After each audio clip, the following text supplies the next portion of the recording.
இருப்பாரோ. இப்போ இவர்கிட்ட இதை பற்றி பேசலாமா? மித்ரன், இவளால் நேற்று நைட்டே தூக்கம் இல்லை, காலையிலே வந்தாச்சு. என்ன பேச போகிறாலோ தெரியல. என்ன? அது உங்கள் அப்பாவோட ஃபோட்டோ காமிக்க முடியுமா? ஏன் அப்பா ஃபோட்டோவா? உனக்கு எதுக்கு? ஒன்றும் இல்லை, ஒருவேளை உங்கள் அப்பா எனக்கு தெரிஞ்சவங்களான்னு பார்க்குறதுக்கு தான். சரி, காமிப்போம்.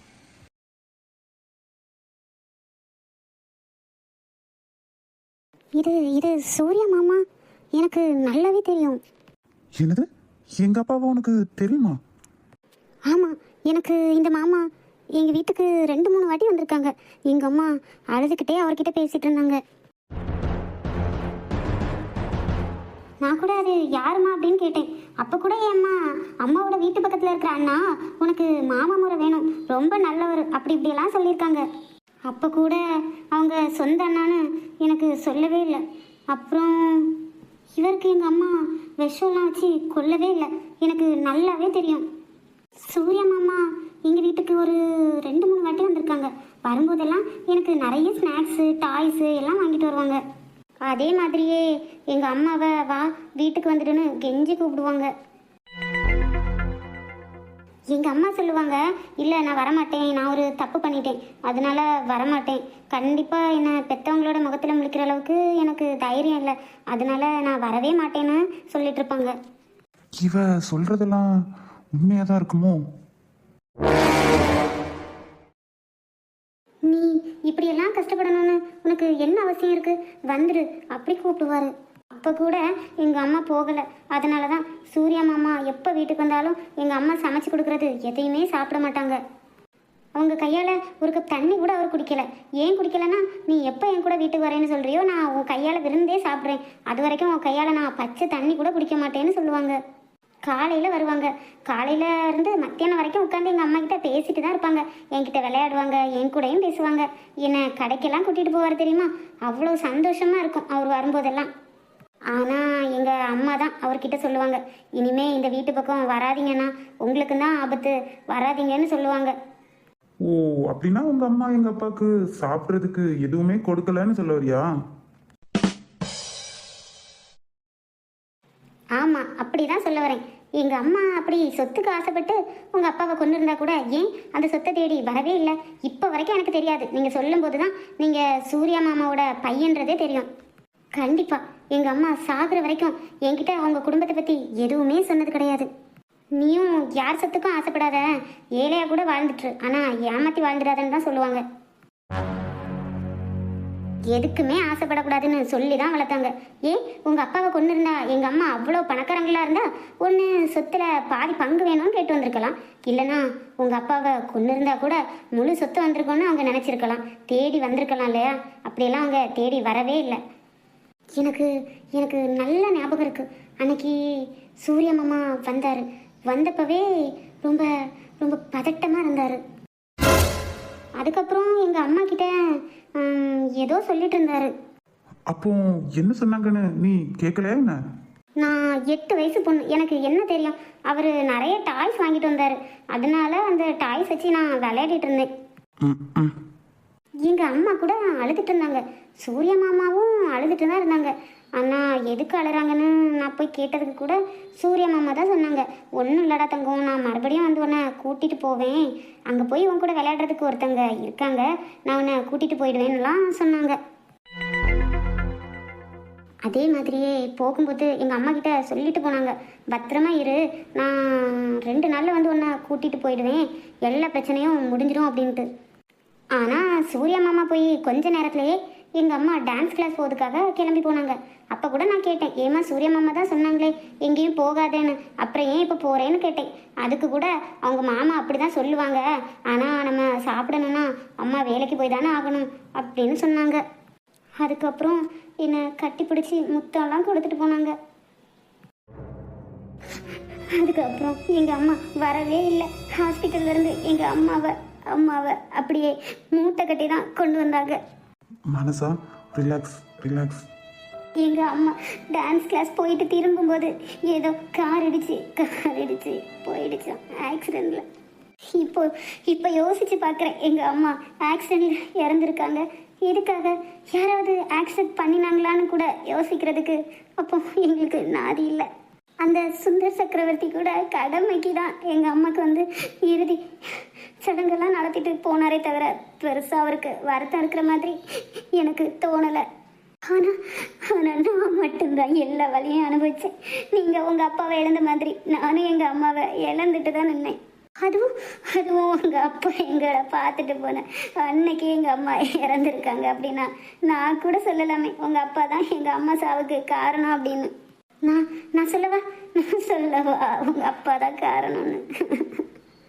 மனசா ரிலாக்ஸாக இரு, யோசிக்கலாம், கொஞ்சம் ரிலாக்ஸாக இரு ப்ளீஸ்டா. கொஞ்சம் போய் ரெஸ்ட் எடு.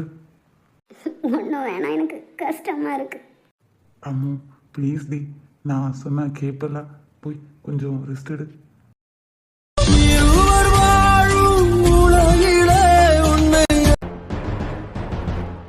இவ சொல்றது உண்மையா இருந்தா இதுல வேற யாரோ இருக்காங்க. அதே மாதிரியே எங்க அப்பா ஃபோன் பண்ணி தேவாத்தை தான் விஷம் கலந்து கொடுத்துட்டதா சொன்னாங்க. அப்படி விஷம் கலந்து கொடுத்துட்டாங்கன்னா அது எங்க அப்பாவுக்கு தெரிஞ்சே குடிச்சாரா, இல்லை விஷம் கலந்து கொடுத்தது தெரிஞ்ச ஃபோன் பண்ணி என்கிட்ட விஷயத்த சொல்லிட்டாரா? என்கிட்ட இந்த விஷயத்த சொல்ற அளவுக்கு நேரம் இருந்தா அவர் ஏன் ஹாஸ்பிட்டலுக்கு போகல?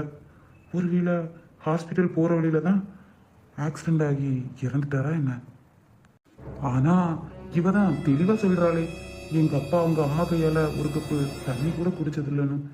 கண்டிப்பா தெரியும் எங்க அப்பா பிடிவாதக்காரர் தான். ஒருவேளை எங்க அப்பாவுக்கு வேற ஏதாவது ஆபத்து வந்திருக்குமா? எப்படி எப்படி அவங்க அம்மாவும் அதே நாள்ல இறந்துருக்காங்க? இது பின்னாடி ஏதோ விஷயம் இருக்கு. கண்டிப்பா இதை நாம தெரிஞ்சே ஆகணும். சரி, இந்த வாளு தூங்கிட்டாலா என்னன்னு போய் பார்ப்போம். ஏய் அம்மு, அதுக்குள்ள தூங்கிட்டியா? இவளுக்கு மட்டும் எப்படி படுத்த உடனே தூக்கம் வருதுன்னு தெரியல. ஒருத்தன் பக்கத்துல வந்து படுத்திருக்கேன், அது கூட தெரியாம எப்படி தூங்குற பாரு லூசு. எவ்வளவு அழகா இருக்கா. ஆனா இவ பத்தி கேள்விப்படுற விஷயம் மட்டும் ஏன் தப்பு தப்பா இருக்கு. கண்டிப்பா எனக்கு தெரியலடி. நான் எதனாலும் புதுசா இருக்கணும், எப்பவுமே யாரும் யூஸ் பண்ணது நான் யூஸ் பண்ணக்கூடாதுன்னு நினைக்கிறவன். ஆனா நீ எல்லார் கூடயும் சுத்தி இருக்க. உன்னோட கேரக்டர் சரியில்லைன்னு தெரிஞ்சதுக்கு அப்புறமும் என்னோட மனசு ஒன்று விரும்புது. தெரியல இதுக்கு என்ன அர்த்தம்னு எனக்கு தெரியல. உன்னை ஏற்றுக்கவும் முடியல, ஏற்றுக்காம இருக்கவும் முடியல. ஆனால் கண்டிப்பாக நீ சொல்கிற விஷயம்லாம் வச்சு பார்க்கும்போது என் அப்பாவோட சாவில் உங்கள் அம்மா தவிர வேற யாரோ இன்வால்வ் ஆகியிருக்காங்க. ஒருவேளை அந்த சுந்தர் சக்கரவர்த்தியாக இருக்குமோ? கண்டுபிடிக்கிறேன். கண்ணாகி போன நானும் கண் பார்த்தாடாம கை சேரும் காலம் வந்தா தோளோடு தோளாம உள்ள. புதுசா ஆதிமித்ரனோட பிஏவாலாம் அப்பாயின் பண்ணியிருக்காங்களாமே, சொல்லவே இல்லை. நான் சொல்றதுக்கு ரெடி தான். நீங்க தான் ஆளையே காணும். எத்தனை வாட்டி உங்களை தேடினேன் தெரியுமா? என்ன, எதுக்காக தேடினீங்க மேடம்? என்ன விஷயம்? அது நான் தேடினதோட ஆன்சர் எனக்கு கிடைச்சிடுச்சு. என்ன சொல்ற வர்ஷி? ஒருவேளை ஆதிமித்ரன் எல்லாத்தையும் சொல்லிட்டானா என்ன? சொல்லிட்டாரு. ஓஹோ, அப்போ ஆதி உன்னோட மாமா பையன் உனக்கு தெரிஞ்சிருச்சா என்ன?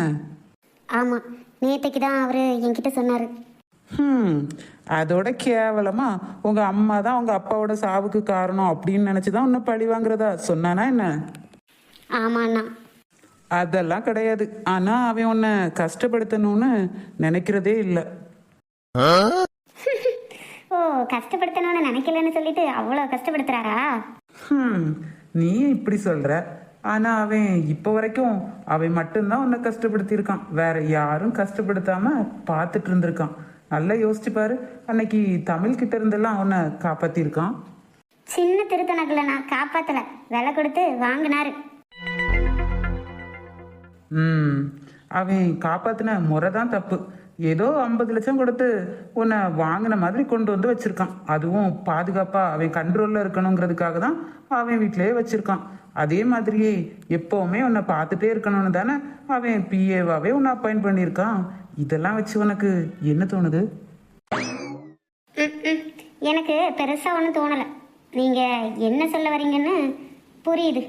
ஆனால் தயவு செஞ்சு அப்படியெல்லாம் பேசாதீங்க.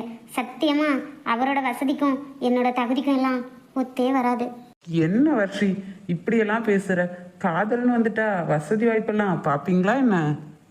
என்னதான் இருந்தாலும் நான் அவருக்கு சொந்தக்காரியாக இருந்தாலுமே நான் பிறந்த பிறப்பு தப்பு. ஆனால் அவங்க அப்படி இல்லை. சமுதாயத்தில் ஒரு அந்தஸ்தோடு வாழ்கிறவங்க.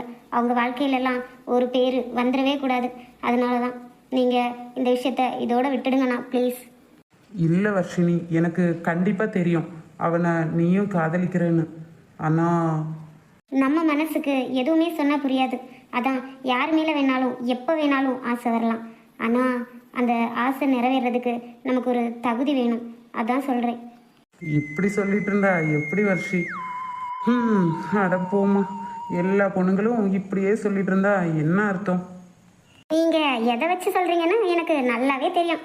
யாழினி உங்கள் லவ்வுக்கு ஓகே சொல்லலைன்னு தானே இப்படியெல்லாம் சொல்கிறீங்க. ஆமாம், அவளும் சொல்றா நான் பணக்காரன், அதான் அவள் என்னோட காதலுக்கு தகுதி இல்லாதவளாம். நீயே இப்படியே சொல்ற. எல்லாரும் இப்படி சொல்லிட்டு இருந்தா என்ன மாதிரி ஆம்பளைங்க எல்லாம் என்னதான் பண்றது?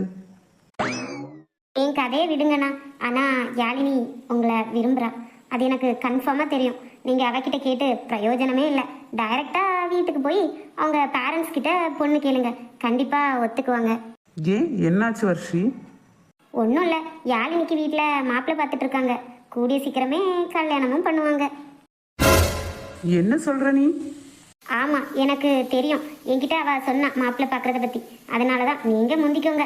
தயவு செஞ்சு உங்கள் வீட்டில் கன்வின்ஸ் பண்ணிவிட்டு அவங்கள கூட்டிகிட்டு போய் பொண்ணு கேளுங்க. அட வர்ஷி, எங்க வீட்டில் கன்வின்ஸ் பண்றதுக்கெல்லாம் ஒன்றும் கிடையாது.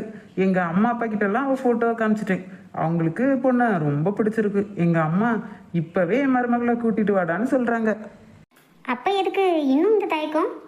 அது யாழினி மனசுல என்ன இருக்குன்னு தெரியாம அவ வீட்டில் போய் பொண்ணு கேட்டா அவ என்ன நினைப்பா? அதனால தான் நான் எதுவுமே கேட்கல. இப்படி அவள் என்ன நினைப்பான்னு நினச்சிட்டே இருந்தீங்கன்னா வேற யாராவது அவங்க காதலியை கல்யாணம் பண்ணிட்டு போவாங்க. அதனால தான் சொல்கிறேன், முதல்ல வீட்டில் போய் பேசி கல்யாணத்தை முடிங்க. கண்டிப்பா வர்ஷி, நீ சொல்றத நான் ஏத்துக்கிறேன். இன்னைக்கு நான் எங்க வீட்டில் போய் அம்மா அப்பாவை அழைச்சிட்டு அவங்க வீட்டுக்கு போய் பேசுறேன். கண்டிப்பாக நல்லது நடக்கும்னு நம்புங்க. தேங்க்யூ தங்கச்சிம்மா. அதே மாதிரியே நான் சொன்னதை பற்றியும் நீ கொஞ்சம்... இல்லைண்ணா, தயவு செஞ்சு அதை பற்றியெல்லாம் இனிமேல் பேசாதீங்க. நாம் குடிசையிலேருந்து கோபுரத்துக்கு ஆசைப்படவே கூடாது. அதே மாதிரியே அவரோட அப்பா சாவுக்கு எங்கள் அம்மா தான் காரணம். அவங்க சொத்தையெல்லாம் எடுத்துக்கிறதுக்காக தான் சொந்த அண்ணனையே அவங்க தங்கச்சி கொன்னுட்டதான் நினச்சிட்டு இருக்காரு.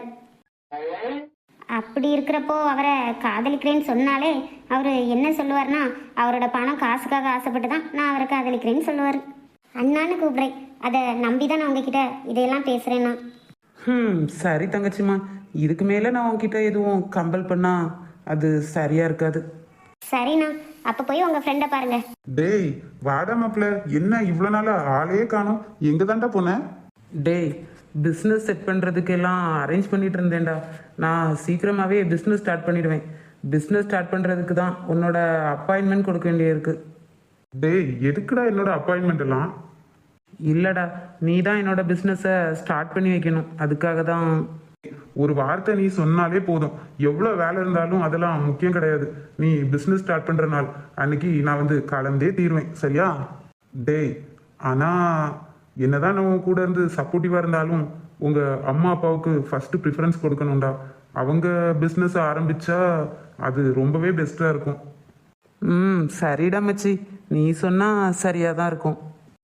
அப்புறம் என்ன ரொம்ப அழகா மாறிட்ட? காதல் கலையெல்லாம் மூஞ்சிலே அப்படியே தாண்டவம் ஆடுதே. எது காதல் கலையா? ஆமாம், என் ஃப்ரெண்டு முகத்தில் இந்த காதல் கலையெல்லாம் வருமானு எனக்கு ஒரு ஏக்கமாகவே இருந்துச்சு. இப்போ வந்துடுச்சு. டேய் பேசாமல் போயிரு. டேய், எவ்வளவு நாள் தாண்டா உண்மையை மறைக்க முடியும்? வீட்டுக்குள்ளே கொண்டு போய் பாதுகாப்பாக வச்சுருக்க. அவளை கூட்டிகிட்டு வர்றதுக்கும் கொண்டு போய் விடுறதுக்கும் ஆள் வேற அப்பாயின்மெண்ட் பண்ணியிருக்க. அதே மாதிரியே நேத்தைக்கு கூட அந்த மீட்டிங்ல இருந்து பாதியிலே விட்டுட்டு ஓடிட்டியாமே. அவளை காணோன்னு அப்படியே துடிச்சு போயிட்டியாமே. ஷிட், அந்த ரஞ்சித்க்கு இருக்கு. அவன் தானே இதெல்லாம் உன்கிட்ட சொல்றான். டேய் டேய் டேய், என்னதான் நீ அவனை கூப்பிட்டு மிரட்டினாலும் அவனை வேலையை விட்டு அனுப்பவே மாட்டேன். ஏன்னா அவன் ஒரு நல்ல எம்ப்ளாயின்னு உனக்கு தெரியும். ஏய் சரி, எதுக்கு இப்படி சுத்தி வளைச்சு கதை கதையா சொல்லிட்டு இருக்க? என்ன இப்போ உனக்கு பிரச்சனை? அட ஆதி, ஒன்றும் பிரச்சனை இல்லை. வர்ஷினிய நீ காதலிக்கிற, அது உனக்கு புரிய மாட்டேங்குது. வாவ், இந்த இயரோட நல்ல ஜோக் நீ தாண்டா சொல்லியிருக்க. இந்த இயரோட பெஸ்ட் ஜோக்டா நீ. டேய் இங்க பாரு, எவ்வளவு சிரிச்சாலும் உன் மனசாட்சிக்கு நீ பதில் சொல்லிதான் ஆகணும். நான் எவ்வளவு கேட்டாலும் நீ பதில் சொல்ல மாட்ட. ஆனா கண்டிப்பா உன் மனசாட்சிக்கு நீ பதில் சொல்லு. நீ அவளை லவ் பண்ற. டேய், எப்படிடா என் மனசுல அவன் மேல லவ் வரும்? எங்க அப்பாவோட சாவுக்கு அவங்க அம்மா தான் காரணம். உங்க அப்பாவோட சாவுக்கு அவங்க அம்மா காரணமோ இல்லையோ அது எனக்கு தெரியாது. ஆனா உன்னோட காதலுக்கு காரணமானவ வர்ஷி, அது மட்டும் எனக்கு நல்லாவே தெரியும். டேய், நீ வேற புது கதையை போட்டு குழப்பி விட்டுறாத. எனக்கு நிறைய வேலை இருக்கு. தயவு செஞ்சு உன் வேலையை போய் பாரு. அதோட என் மனசுல என்ன இருக்குன்றதெல்லாம் நீ கண்டுபிடிக்க முயற்சி பண்ணாத. உன் மனசுல இருக்கிறது அந்த பொண்ணுக்கு புரிய வச்சுட்டு அவளை கல்யாணம் பண்ணிக்கிற வழியை பாரு ஃபர்ஸ்ட்.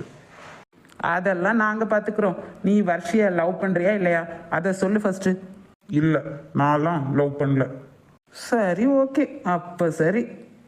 என்ன ஓகே, என்ன சரி? ஒன்றும் இல்லை, எங்கள் வீட்டில் எங்கள் அம்மா கிட்டலாம் வர்ஷினியை பற்றி சொல்லியிருக்கேன். எனக்கு வேற கூட பிறந்தவங்க யாரும் இல்லையா, அதனால எங்கள் அம்மாவுக்கும் அவளை ரொம்ப பிடிச்சி போயிடுச்சு. சொந்த பொண்ணு மாதிரி அவளை பார்த்துக்கணுண்டா அப்படின்னு எங்கள் அம்மா சொல்லிட்டு இருந்தாங்க. அதனால என்னடா? அதனால அவளை எங்கள் வீட்டு பொண்ணா நினச்சி அவளுக்கு செய்ய வேண்டியதெல்லாம் நான் செய்யணும்னு நினைக்கிறேன். டேய், என்ன செய்யணும்னு நினைக்கிற? இந்த வயசுல அந்த பொண்ணுக்கு என்ன செய்யணும்? கல்யாணம் பண்ணி வைக்கணும். அதைத்தான் செய்ய போறேன். டேய், இது மோனசாக்கு கல்யாணம் பண்ணி வைக்க போறியா? ஆமா. முடியாது, முடியவே முடியாது. ஏண்டா முடியாது? அதுல உனக்கு என்ன பிரச்சனை? இல்ல, அவ எனக்கு 80 லட்சம் தரணும். அதான். ஓ, இங்க பாரு, காசுக்காக தான் நீ அவளை இப்படி பிடிச்சி வச்சிருக்கங்கிறத நான் நம்பணுமா? அப்படின்னா உன் அளவுக்கு நான் பணக்காரன் இல்லைனாலும் அந்த 80 லட்சத்தை உனக்கு தந்து அவளை என் தங்கச்சியா கூட்டிட்டு போறேன். அதுக்கப்புறமா ஒரு நல்ல வாழ்க்கை அமைச்சு கொடுத்து ஒரு குடும்பமா வாழ வைப்பேன். டேய், யார கல்யாணம் பண்ணி வைக்க போற? டேய், எதுக்குடா இவ்வளோ ஆவேசப்படுற? இப்பவாது உனக்கு புரியுதா இல்லையா? அது டேய் டேய், இப்படியெல்லாம் கோவப்பட்டா உண்மை இல்லைன்னு ஆயிடுமா என்ன? அதை சொல்லு ஃபர்ஸ்ட். அவளை கல்யாணம் பண்ணி கொடுக்குறதா சொன்னா உனக்கு எதுக்குடா இவ்வளோ கோவம் வருது? உனக்கு அந்த 80 லட்சத்தை கொடுத்துட்டு அவளை என் தங்கச்சியாக கூட்டிகிட்டு போகிறேன்னு தான் சொன்னேன். அதே மாதிரி அவளை கல்யாணம் பண்ணிக்கோன்னு நான் எத்தனையோ முறை உன்கிட்ட சொன்னேன்.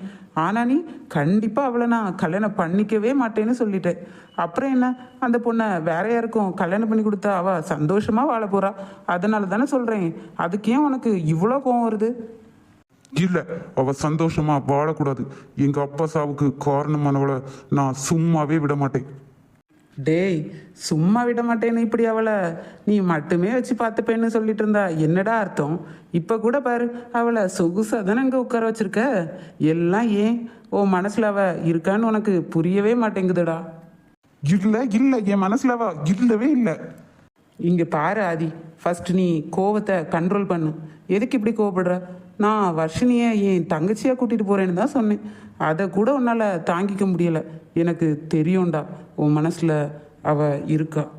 நகுல், இல்லடா, என் மனசுல அவ இல்லவே இல்லை. இல்லை இல்லைன்னு நீ வார்த்தையில் வேணும்னா சொல்லலாம். ஆனால் உன்னை பற்றி எனக்கு நல்லாவே தெரியும் ஆதி. எத்தனை வருஷமாக நம்ம ஒன்றா இருக்கோம். நீ எந்த பொண்ணுக்கிட்டே இந்த மாதிரியெல்லாம் நடந்துக்கிட்டதே கிடையாது. ஏன்னா எந்த பொண்ணையும் நான் இந்த அளவுக்கு வெறுத்தது கிடையாது. நீ எந்த பொண்ணையும் இந்த அளவுக்கு வெறுத்ததும் கிடையாது. எந்த பொண்ணையும் இந்த அளவுக்கு காதலிச்சதும் கிடையாது. அதுதான் உண்மை. இல்ல, நான் அவளை வெறுக்கிறேன். வெறுக்க மட்டும்தான் செய்கிறேன். லவ் எல்லாம் ஒன்றும் இல்லை. நீ இப்படி பிடிவாதம் பிடிச்சிட்டே இருந்து உன் மனசை நீயே ஏமாத்திட்டு இருக்க. ரிலாக்ஸாக உட்காந்து யோசிச்சு பாரு, உனக்கே புரியும். என்னதான் அவள் உன்னோட அத்தையோட பொண்ணாக இருந்தாலும் மற்றவங்க அவளை பற்றி தப்பான பொண்ணுன்னு சொல்லியிருந்தாலும் உன் மனசுக்கு தெரியும் அவள் தப்பான பொண்ணு இல்லைன்னு. சரி, ஓகே, நான் இப்போ போயிட்டு எல்லா டிபார்ட்மெண்ட்டையும் செக் பண்ணிட்டு வந்துடுறேன்.